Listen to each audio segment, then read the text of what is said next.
DraftKings, and they made a deal with Anthony Joshua. Yeah. It's like, let's bankrupt give you these 100 mil. motherfuckers. Yeah. Let's bankrupt these motherfuckers. We're going to bet it all on me. I mean, that's like a Guy Ritchie movie. It is. You know? You're an absolute idiot. There was no reason for, first of all, you go to jail. Why would Netflix, the biggest streaming platform in the world, partake in anything like that? Just use your brain. And MVP, too much to lose. You go to jail. Federal effing prison. Jake Paul's a fraud in terms of boxing. But worse than that, after all his hype about what he was going to do to Joshua, what did we see? We saw a cowardly display from a guy who shouldn't be anywhere near a boxing ring. Joe Rogan absolutely exploded. The news hit like a gut punch. Jake Paul reportedly offered Anthony Joshua a staggering $100 million bribe, not for a fight, but for a predetermined outcome. Rogan didn't just criticize, he unleashed a torrent of fury, branding the entire scheme as a complete disgrace to boxing. This wasn't just about money, it was about the fundamental integrity of the sport being shattered, turning authentic competition into a cheap scripted spectacle designed purely for a social media influencer's bank account. This shocking revelation was a direct attack on everything real fans hold sacred, threatening to collapse the very credibility of legitimate matches worldwide. The implications were immediate and severe. Who was gonna be the guy? Destroy some sports books also, apparently. What are those odds? They lose $100 million or something, I think. Yeah. That's where. Yeah, there's a lot of Might take a people dive betting there. on the Jake Paul underdog right now. There's people betting on him? Yeah, because he's got that's plus 650. You're making 6 times the money you put in. Yeah, but what are the odds? Really? I mean, not good. What are the odds, really? I know that's the odd. The core of Rogan's outrage centered on the idea of buying a win. Throwing massive amounts of money at a fighter to secure predetermined outcomes wasn't just unethical, it was actively damaging the sport's credibility. He stressed that when you pay for results instead of earning them in the ring, professional boxing morphs into something closer to reality television than genuine athletic competition. This cynical approach, according to Rogan, might boost Jake Paul's online presence and bank balance, but it utterly destroys the essence of boxing for fans craving legitimate hard-fought contests. The whole situation became a symbol of everything wrong with influencers trying to buy legitimacy. That's why I think the only reason the odds are not 40 to 1 is People suspect shenanigans. shenanigans. Yeah. They suspect shenanigans. But first If round, they come out and fucking circle each other like pro wrestling and grab the ropes, we're going to be like, no. Yeah. Yes. You motherfuckers. When Nate fought him, that was great. Well, listen, that's another fight. Look, Nate, no disrespect to Nate, but Nate fought his career at 155 pounds for the most part, a couple fights at 170. A collective sigh of relief came from Rogan when it became clear that Anthony Joshua refused to fall for Jake Paul's alleged schemes. Joshua's unwavering focus and rejection of these financial temptations saved boxing from what would have been an absolutely heartbreaking moment for fans globally. If Joshua had taken the bait, it would have transformed a legitimate athletic contest into a wrestling-style spectacle, a predetermined show devoid of true competitive spirit. Rogan's frustration was palpable. Jake seemed solely intent on securing an easy staged victory, buying a win against a world-class heavyweight without earning it. You're an absolute idiot. There was no reason for, first of all, you go to jail. Why would Netflix, the biggest streaming platform in the world, partake in anything like that? Just use your brain. And MVP, too much to lose. You go to jail. Federal effing prison. AJ, for what? For what? He doesn't need it. He doesn't need more money. It's great, but to risk this? No. Look at what's going on with the gambling. No way. There's no way. My respect for Jake has grown. I know people don't like to give him credit. You fight amateur, influencer, pro boxing, you have my respect. I don't care what kind of fighter you are. I don't care how many wins you have. You step through those ropes, you have my respect. He lasted 6 rounds. Most didn't think he would. I think the line as far as how many rounds was 2.5.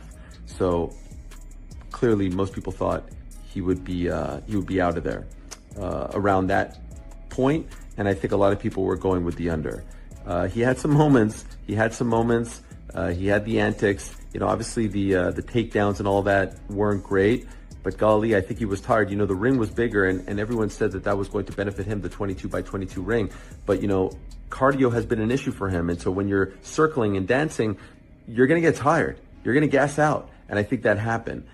Arms were down and he was getting pinned. He was getting cornered and he was getting, AJ was doing a great job, I think, of not letting the fight be contested in the middle of the ring, cornering him either in the middle, like the turnbuckle, or up against the ropes. He was cutting him off perfectly. And so I know people are going to be upset that AJ didn't get rid. Joshua's incredible skill, his extensive experience, and his impeccable professional composure ultimately preserved the contest's authenticity by steadfastly refusing to compromise his values or sell out for money. Joshua single-handedly protected boxing from becoming just another entertainment product, where outcomes are dictated by the highest bidder rather than superior fighting ability. This defiance resonated deeply, underscoring the deep respect Joshua holds for the sport's traditions. His choice proved that some fighters still prioritize legacy and integrity over immediate financial gain, a rare and vital stand in a world often swayed by money. Self-preservation at the very top of his agenda. It's so difficult to pin him down. He runs, he dodges, he grabs, he slithers to the floor, he grips onto your legs, all the kind of stuff that you would never see from anybody with a semblance of experience in boxing. So let's get this out of the way. Jake Paul's a fraud in terms of boxing. But worse than that, after all his hype about what he was going to do to Joshua, what did we see? We saw a cowardly display from a guy who shouldn't be anywhere near a boxing ring from now on. In fact, if there hadn't been ropes around that ring, then he would have been back in the changing room in the first couple of minutes of the contest because he was running for his life. He was terrified. Let's look at AJ's performance. Let me say it's extremely difficult to box against somebody who doesn't want to engage, who doesn't want to actually come and fight, and that's what they were there for. But Paul made up his mind long before this fight took place. I will run for 8 rounds, and I can go and put on my resume that I went 8 rounds, the full distance, with the former heavyweight champion of the world. Finally, let's hope this is the end of Jake Paul as a so-called boxer. He never will be a boxer. I've got guys whom I train up and down the country who would flatten him in 3 rounds. Amateur boxers who are miles better than he is. He has got nothing going for him in the boxing world. Ariel Helwani, a crucial voice in combat sports, shed further light on Joshua's decision. He emphasized that Joshua's financial security, built over a hugely successful boxing career, was key. This wasn't a desperate fighter needing a payday. Joshua had accumulated enough wealth to avoid compromising his integrity. Helwani highlighted that Joshua's primary focus throughout this entire saga was preserving his hard-earned legacy, not chasing another short-term financial incentive. By maintaining a cautious, measured, and fair approach in the ring, Joshua protected both his personal reputation and the integrity of boxing itself. A Looney Tune. I mean, yeah, like you said, did it go 6 rounds and last, a few longer? I'll give credit to Jake for hanging in there. Part of it was because he employed an extremely unfriendly for fans style, but it was the only way he could do it if he wanted to survive that many rounds, which is to basically get on his bicycle and ride around the ring for a bunch of rounds and then get off his bicycle and run like a criminal at night after the cops show up. So it is what it is. I mean, it'll be the fact that it still resonated shows you the interest that there was in the fight, and certainly that knockout was a viral clip. And I'll quote the great philosopher Eddie Hearn. We're going to take care of Jake Paul and on to the real boxing in 2026. Yeah, the great philosopher. It is a risky fight. I mean, I'll put it like this.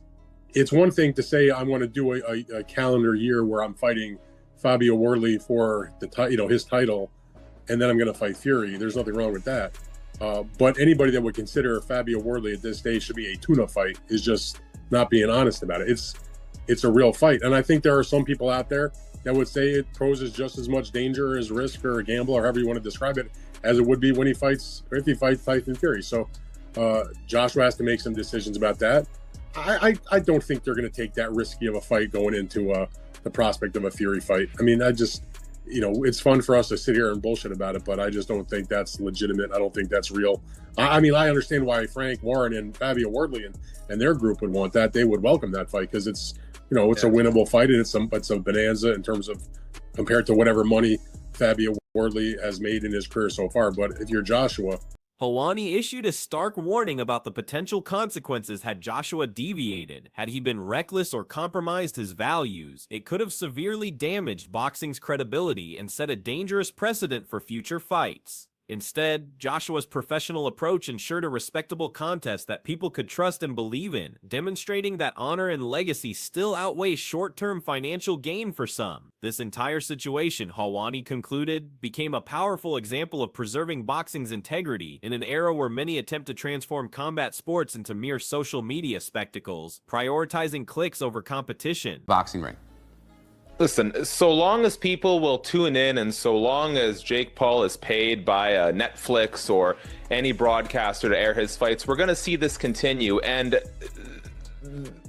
Jake Paul knows his business model, right? Now, this deviated, this AJ fight, which came together kind of last minute after the Tank Davis fight fell apart. But we know Jake Paul's MO here. It's find the most popular guy with the most physical disadvantages for me to fight. And Jake Paul has the benefit that he's turned himself into a villain, or in the pro wrestling circles, a heel. People tune in to watch. We did not tune into this fight to see competitive boxing. Most of us tuned in because we thought, here's Anthony Joshua. Here's a two-time unified heavyweight champion, a guy who physically just overwhelms Jake Paul. And we're finally going to get what Tyron Woodley and Anderson Silva, Nate Diaz were not physically fit, whether it be through their size, experience, or age, to do, and that is knock out Jake Paul. And so, because I don't really feel like we got that satisfying comeuppance that a lot of people have been waiting for, it kind of gives Jake Paul a little bit of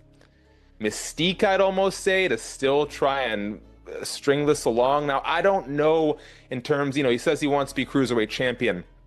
I'm not quite sure what the competitive road there is, because let's make no mistake, the reason this fight lasted as long as it did is because Jake Paul focused exclusively on being elusive. He did his best, and kudos to him, right? He did a great job of not getting cornered.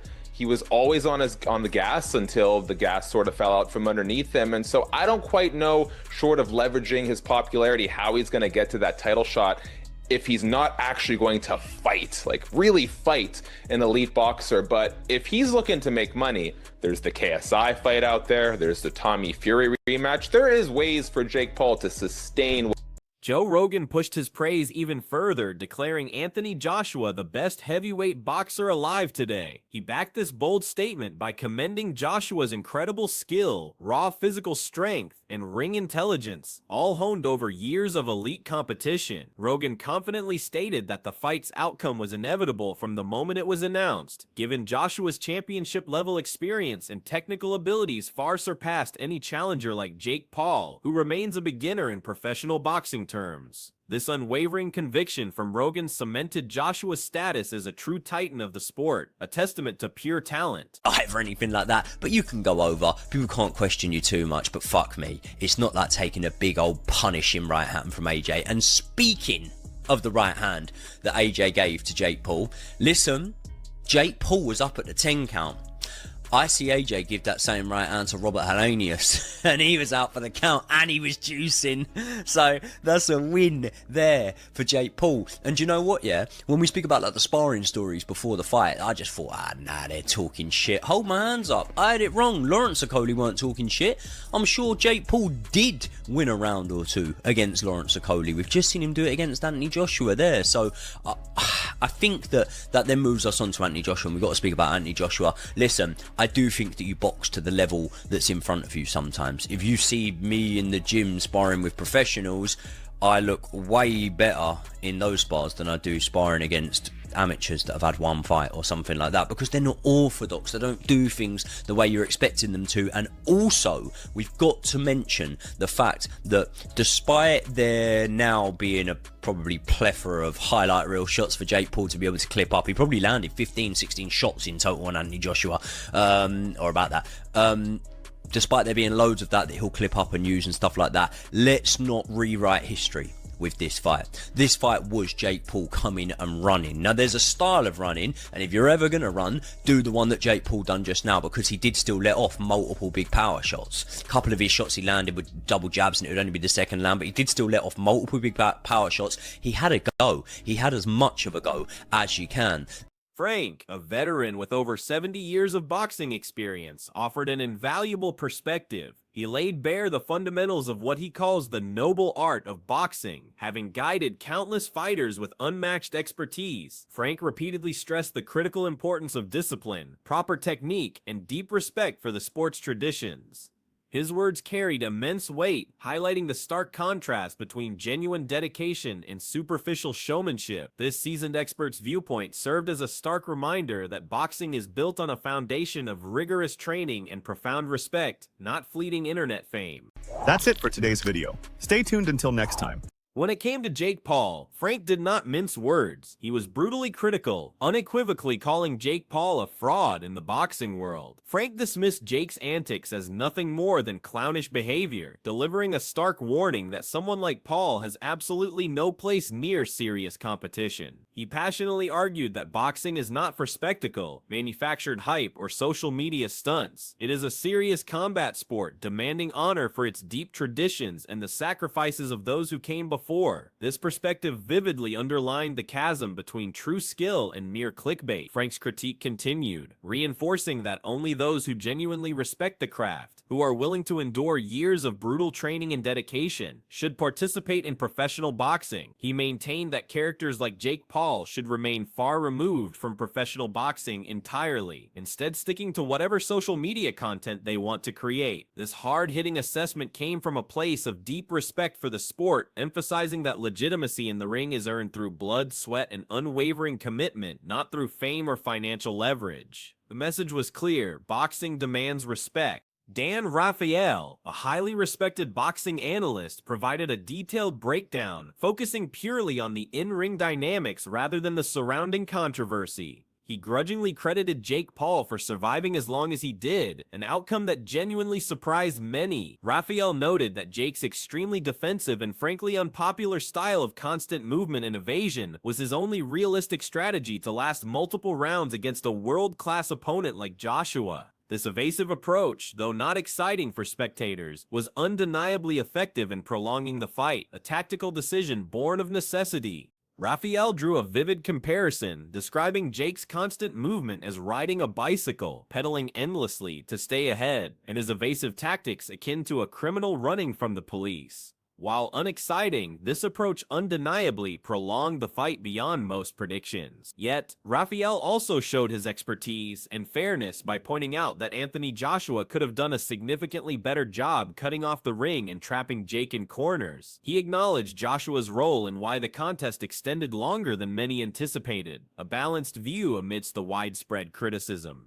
Despite this criticism of Joshua's ring cutting, Rafael still praised his overall skill in ring generalship, stating that when the knockout finally arrived, it was genuinely impressive and absolutely deserved, clearly demonstrating the class difference between the two fighters. He also highlighted Joshua's honesty in his post-fight interview, where he assessed his own performance with self-awareness, a trait that separates true professionals from mere brand builders. Rafael concluded that taking the fight was a sensible business move for Joshua, balancing financial incentives with professional responsibility while showcasing his dominance. Spencer Fearon offered a fascinating take, suggesting Joshua may have subconsciously held back. Fearon genuinely believed that had Joshua unleashed his absolute full power from the very first bell, without any restraint, he could have easily dispatched Jake Paul quickly, probably within the first couple of rounds. This intriguing hypothesis implies a deliberate or at least unconscious decision by Joshua to prolong the fight, perhaps for commercial reasons or to ensure a more drawn-out spectacle. It adds a layer of complexity to Joshua's performance, questioning whether fans saw his full capabilities.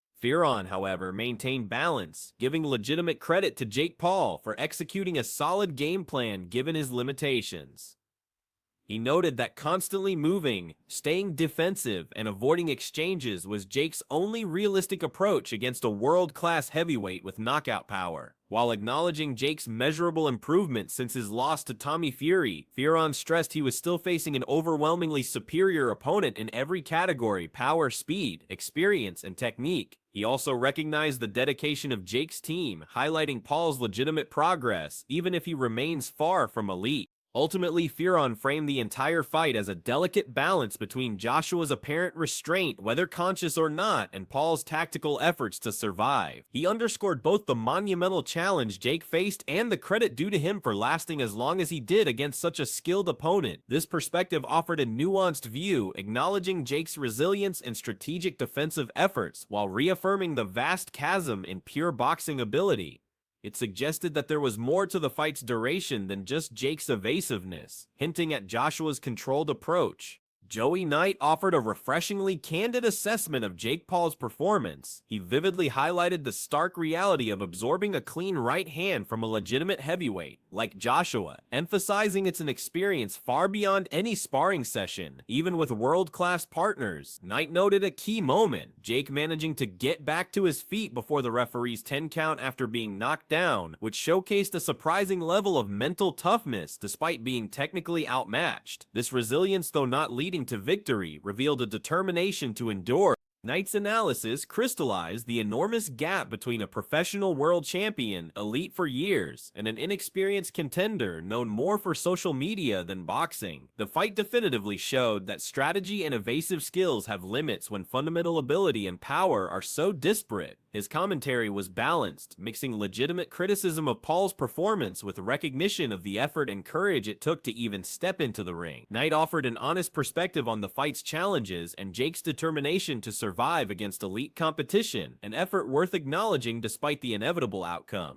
Dillian White openly admitted what most experts already knew. Jake Paul had virtually no chance against Anthony Joshua in a legitimate fight. He acknowledged the absolutely enormous skill and power gap between a seasoned professional at the highest level and someone who started boxing as an adult for YouTube content. Yet, to White's genuine surprise, Jake managed to stay upright and keep moving for an unexpectedly long time, defying Joshua's reputation for devastating knockouts. This surprising endurance sparked questions among fans and analysts about the fight's unusual pacing and Joshua's strategy. The unusual pacing, with Joshua seemingly allowing Jake to survive into later rounds rather than pressing for an early finish, sparked considerable speculation. Was Joshua carefully managing the fight for strategic considerations, or did he deliberately prolong the contest for entertainment value, rather than pursuing the quick knockout everyone expected? Despite these curiosities, White stressed that Jake's endurance and ability to stay on his feet even while primarily running showed a degree of mental toughness that shouldn't be entirely dismissed. This paradoxical performance left observers debating its true meaning for both fighters' futures. The fight ultimately exposed in stark terms the massive difference between flashy tactics designed for social media and true mastery of the sport, which demands years of dedication. It reinforced why experience and proper technique are absolutely crucial at the top level of professional boxing. You simply cannot buy your way into legitimacy, no matter how much money you have or how large your social media following. This spectacle underscored the enduring truth that authentic skill and unwavering commitment remain the cornerstones of boxing. A powerful message for a sport grappling with modern influences. So, what does this all mean for Jake Paul's future in the ring? As long as people continue to tune in and broadcasters like Netflix are willing to pay for his fights, this phenomenon will persist. Jake Paul, a master of self-promotion, knows his business model. Find popular opponents with physical disadvantages. He has successfully leveraged a villain persona, turning himself into a heel that people tune in to see get knocked out. Even though many felt robbed of a satisfying finish against Joshua, that very lack of a definitive early knockout actually gives Jake Paul a strange mystique, allowing him to string along his boxing narrative. The business of spectacle reign. This entire situation, from the alleged bribery attempt to the actual fight's dynamics, serves as a profound microcosm of modern combat sports. It's a battleground where traditional values of skill, integrity, and earned victories clash with the immense power of social media influence, entertainment-driven spectacles, and vast sums of money. The question remains, can boxing maintain its soul in an era where the line between legitimate sport and manufactured entertainment is increasingly blurred? Or will the allure of quick profits and viral moments eventually overshadow the very traditions that made it meaningful in the first place?